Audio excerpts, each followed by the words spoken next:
Hello, my friends, and welcome to MSP Unplugged. I'm your host, Rick Smith.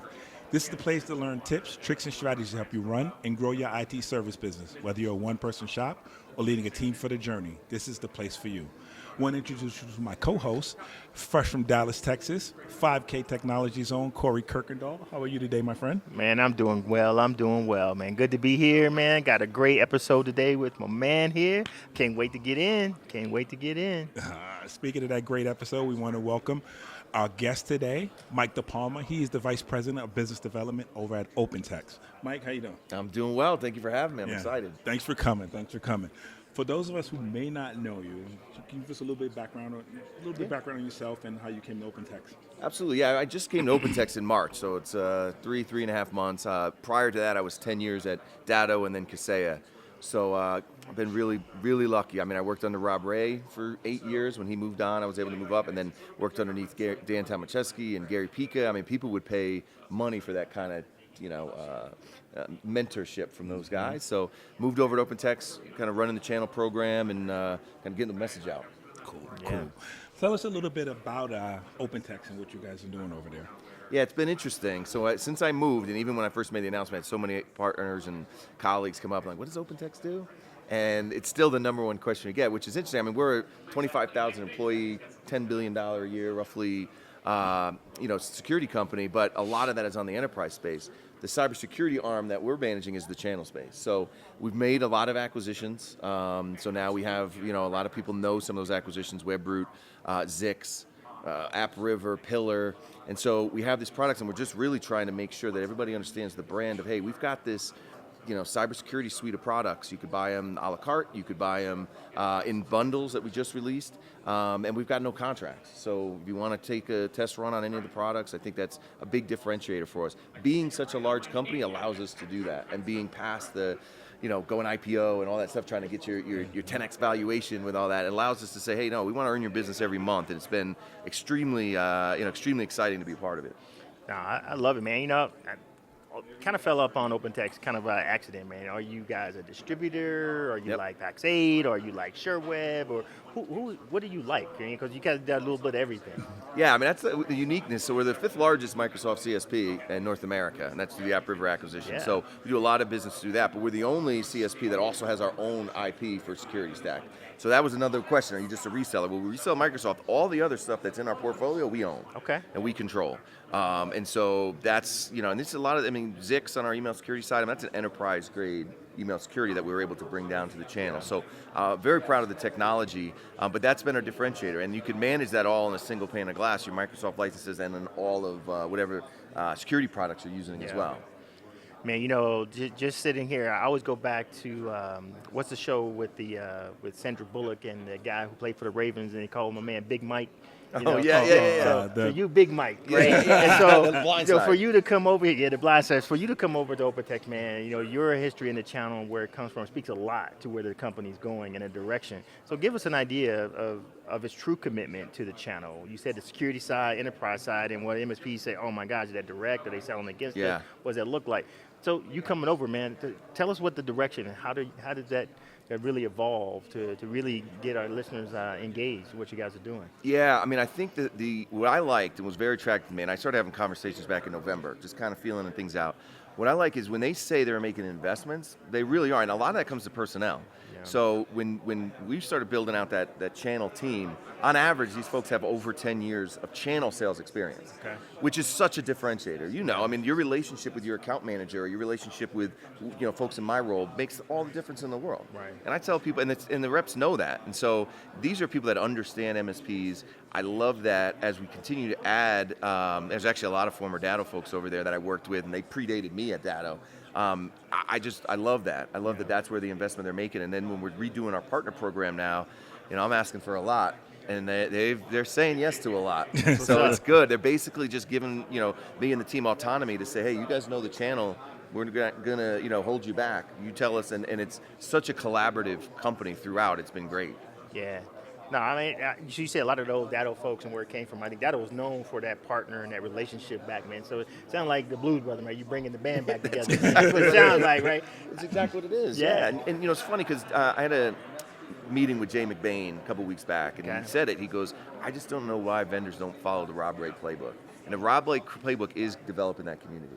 It's not, that playbook exists, and so, but again, a lot of it's different. A lot of vendors don't understand the need. It's like you can't tie direct ROI to Rob Ray, right. But you know innately that he's the reason why the other companies that he joins grows. Yeah. It's because of the community and the trust, right? And so OpenText saw it and understood it, and it was refreshing to see. Like, all right, we need to develop that community and get the message out. And so, like I said, it's my 6th event in the 3 months I've been here, so I'm trying to get out and spread the word. I feel you. Yeah, and it's interesting because I you guys are more come from the enterprise side of things, right? Yep. And we think about, like, I hadn't heard of OpenText until maybe 6 months ago, right? Yeah. And then still hearing the name, I didn't put together all of the companies that, when I see AppRiver and I see Zix, I didn't put it all together until even more recently than that. And I guess now I'm saying, what are you guys doing? I know you said you've been to 6 shows, so how are you reaching out now to that smaller MSP, that non-enterprise level MSP community, to get the word out and let them know about this? I don't want to use the word. This quietly kept secret, I guess, of what you guys are doing now. So one of the first exercises we did in my first week is I worked with the marketing team and the sales team, and we said, all right, where are the spheres of influence? You can't just do events. So that's why you saw I'm in a blitz of things with, working with CRN and doing things like that, trying to get as many podcasts as possible, trying to jump on as many calls, going to as many events. That's the one thing about the channel. It used to be easy. Everybody just went to events. Right. So you go to the events and that was the thing. Now there's so many MSPs and they get their information from so many different places. It's a matter of just honing down that message, to simplifying it, to say this is what we do, and just at every angle trying to get. I mean, if a year from now I'm at PAX 8 and people are still asking me what they do, I'll probably be wearing a different shirt. For sure. Man, you talk about events, man. When we started back in the day, man, it's funny. I look at the MSP Legends thing that Rob is doing, right? I remember Rob back at Level Platforms all the way back, man, and this playbook is reign supreme all the way through. But now you look at it, man, back in the day it was 50 events a year. Yeah. Man, there's like 600. Yeah. You could go to an event every day of the year if you wanted to. If you wanted to, there's an event every single day. So what's your advice to our MSPs, our partners, our community out there? How do they navigate that, right? How do they navigate that to find the right partner? How do they navigate that to find where the place to be? Where do they need to go? What do you give them for that? Yeah, I remember a study that came out that said it was something at a very high number, like 70%. MSP said that 70% of the vendors they work with, they first met at an event. So it wasn't the cold calling, it wasn't an email blast, it was them coming to an event and meeting somebody, so personalizing it. So I always encourage MSPs to go to as many events as possible. Like you said, it's trying to figure out which ones to go to. Right. And I think that comes down to what you're looking to get out of it. If you're brand new and and you're just trying to evaluate all the different products and things like that, there's events for that. If it's more educational, like PAX's event, and anything that Rob does, he's going to give you a lot of educational content, business type content. There's an event like this. You've been to all of them. Yeah, I think they're all good in their own unique ways. Yeah. So I highly encourage people to go out. I mean, that's what that whole series, and MSP Legends, at the end of the day, it's about. And I talked to the director. So I did a little piece, and they were like, "Well, it's just a weird industry if you don't know it." So it's this big, massive, multi-billion-dollar industry. And it's all run at these little events at lobby bars, and you know what I mean? And it's like it's hard to explain to somebody. That's why I'm glad this. I've been doing this 10 years. I don't think my wife knows exactly what I do. Which is funny because I think most of us can say that, right? Yeah, keep it on the DL, man, on the DL, right? Because you one thing too is that's funny about that is you kind of people ask you what you do, you explain it different ways each time because you learn. The words you use are like going over there, under there. You start changing it up. They tune out. Yeah. But we ask a lot of questions about, and we talk about community because that's what this show is all about. We want to enhance and grow, and help any MSP that we can to pass on information and learn from information. That's why we have you on here to give us information. So tell us how or what you guys are doing now, like what's coming down without any trade secrets. Yeah. Coming down the lines that MSPs can benefit from. Yeah, I mean, the thing that makes the channel unique is that collaboration. I mean, I've been in a bunch of different industries. To see direct competitors, there could be two MSPs that are right down the street from each other, having lunch, listening, trying to, and you see peer groups where you're opening your book and holding each other accountable. That is my one piece of advice, is to embrace that. Get into a peer group. Whatever one, I think they're all good, so pick whatever you want, but get into a peer group, develop those. And then as a vendor, a lot of it is just listening. Like, we're redoing our partner program, and again, they're giving me a lot of autonomy to do what I want to do with it. And my first thing is just to get a little, my own little peer group of MSPs together, whether they're partners or not. And say, I don't want to spend all this time just so I can stand on stage and click a button and I check off a box. Like, what does a partner program really need? Like, what moves the needle? A lot of that's enablement. It's sales enablement, MDF, things like that. And so we're looking at ways, but I'm all ears. If you guys got more ideas, like I do, I want to make sure that it's something that is a real partner program, not just something you could hand out at the booth, The reason we exist is because you cannot stay ahead of all threats. It's impossible to detect every threat out there before it becomes an issue. So what we do is we block by default. And when you block everything by default, it really doesn't matter if it's known to be bad. If it's not on the list, it cannot run in your environment. And that is our core focus. Zero trust principles, block first, limit what applications can do. And the other stuff, yes, we chase the threats, we hunt the threats, we do everything else, but that's the backup. The core of ThreatLocker is zero trust. The team is a real part of it. Cyber heroes, we call them, and they range from everyone from the marketing department right through 24-hour, 365-day-a-year support to our clients, which is less than 30-second response time. We've got some of the most advanced threat intelligence team, advanced development teams in the world, and we're constantly hiring and growing that team, and that's what allows us to deliver the best service. What's unique about our industry, man, most MSPs, they start out of being very technical, right? Yep. And I know how to turn the bowls and know where it comes from. What I think always lacks is that business side, right? How do I drive the business? How do I drive what that looks like? Understanding what return on investment, EBITDA means, where I want to get done, identifying those things, right? I think the great partners that do well, teach them how to do that. Yep. And the product will come after, right? And that's where it comes from.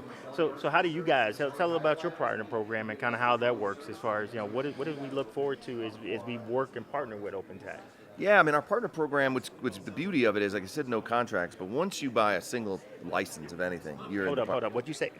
No contracts. No contracts in any of our products. And so that's the other big piece of it. So we want to earn your business every month. That's a big part of the kind of culture there. Yeah. Free trials for all the products. And what's interesting is not just free trials if you're not a partner. Hey, test this out. You're a partner now. We'll give you a free trial with your individual client. So if you're going and this law office is not sure whether they want EDR, just throw it in their environment for 30 days, won't charge you. And if they like it, keep it on. We created a declination of coverage doc. So you could say to them, hey, I believe that this EDR or whatever you're implementing is important. We're going to give it to 30 days. After 30 days, if you don't see the value, just sign the declination. And 90% of people are not going to sign that. True. They don't want to sign all. It's like health coverage and everything. Yeah. So like those are the type of ways that we want to, and so like I said, it's day one. You're going to get all that support and Microsoft support and all that. So that's a big component of it. Man, I'm going to draw a couple names, man. I think that I enjoy is Dean and Liz. So tell me a little bit about that. That's your secret weapon, man. I don't know if I'm going to tell everybody about this one, but I'm going to throw it out there for you. So first, Dean Reed was a guy who used to be a sales engineer at Data. He was my sales engineer when I was in sales. And always just got along with him. When we were doing those road shows, we'd bring him. We did disaster demos. Remember, we used to light things on fire and all that.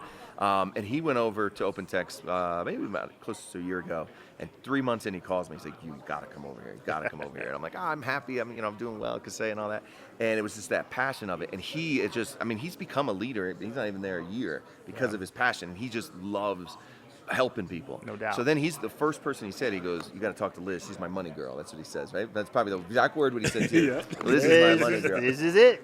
So what's unique kind of about what we do on the Microsoft side of things, and so we've got a team, we handle 98% of the tickets in-house, and the other 2% we work directly. So MSPs never have to deal with Microsoft support, which is fine. That's a very key component. But what Liz does is she will look at your entire Microsoft portfolio, make sure you're maximizing all the rebates, make sure you're getting all the benefits that you need.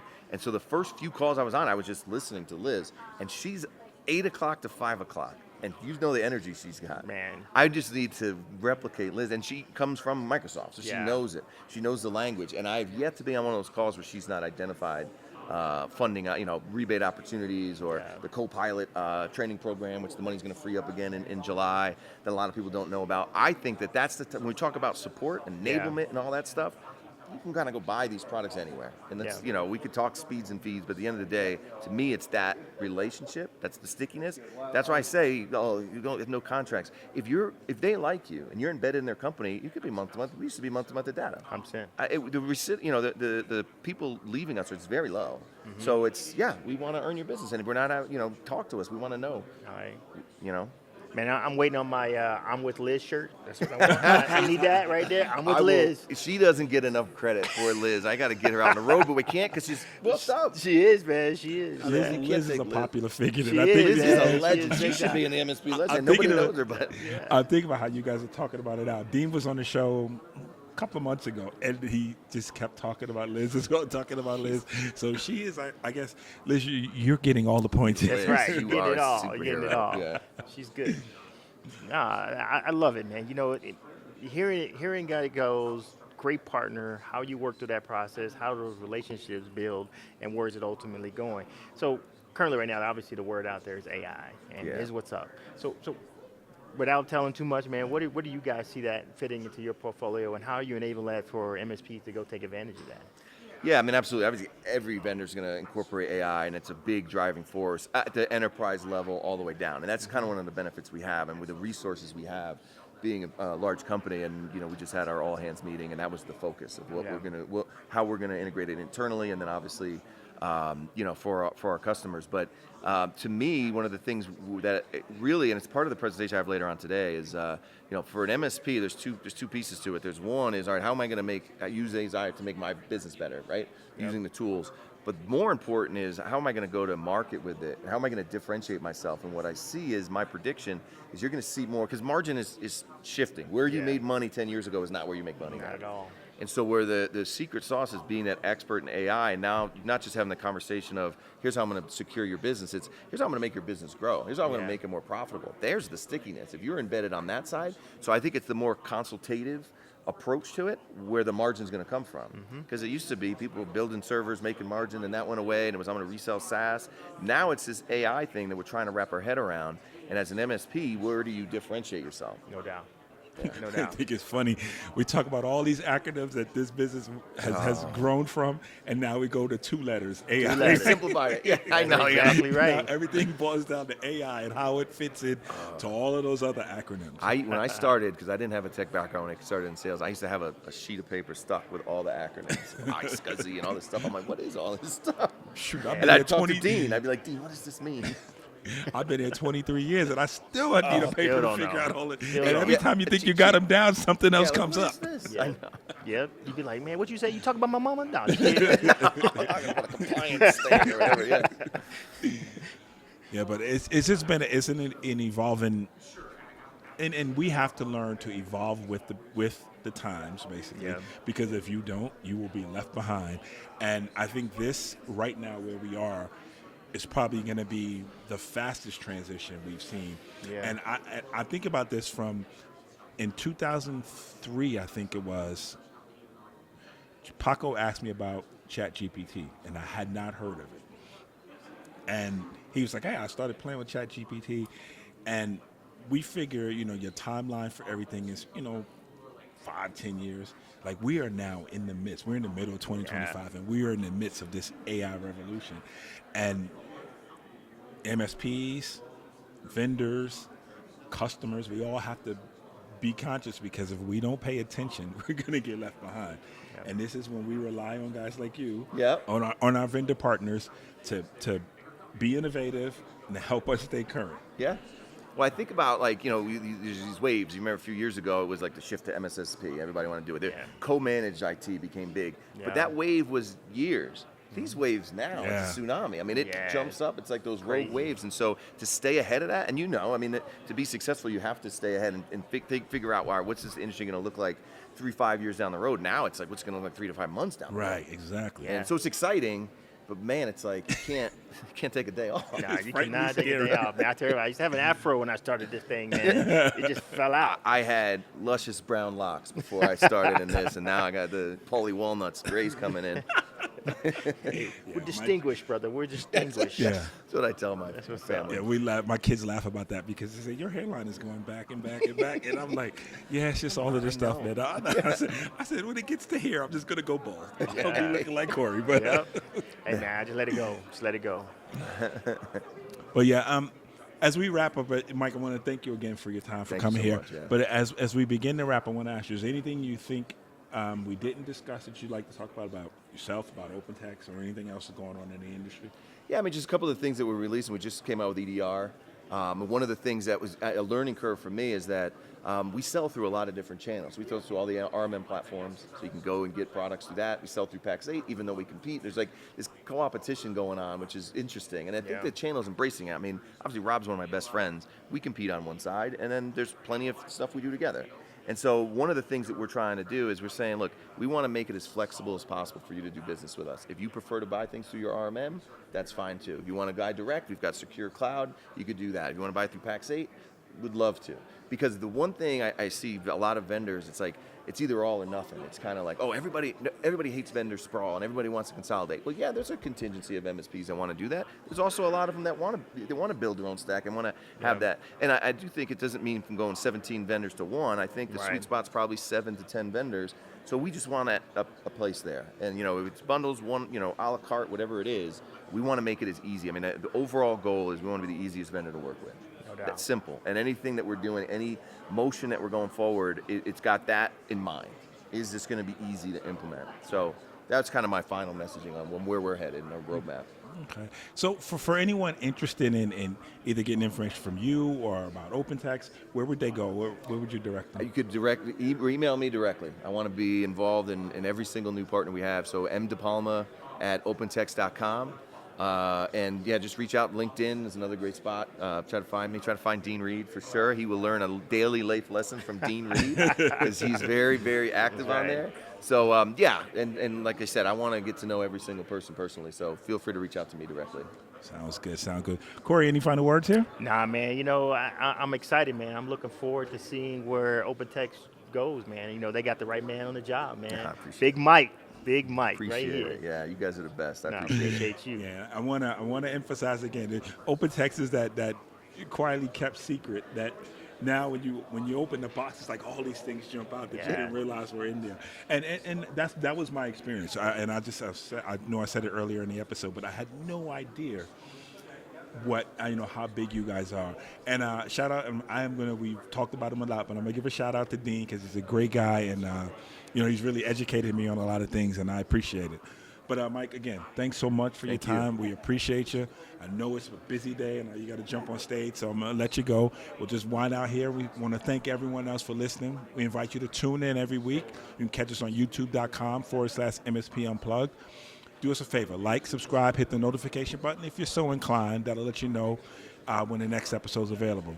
Now, if you think we have a face for radio, you can catch us just on your favorite podcast apps. We're on Amazon Music, Spotify, just to name a few. And to sum this all down, you can just go to MSPUnplugged.com. That will give you all the links to current shows, past shows, all the information we got, show notes, everything else. But for Corey, Mike, and I want to thank you all for listening, and we'll see you next time on MSP Unplugged.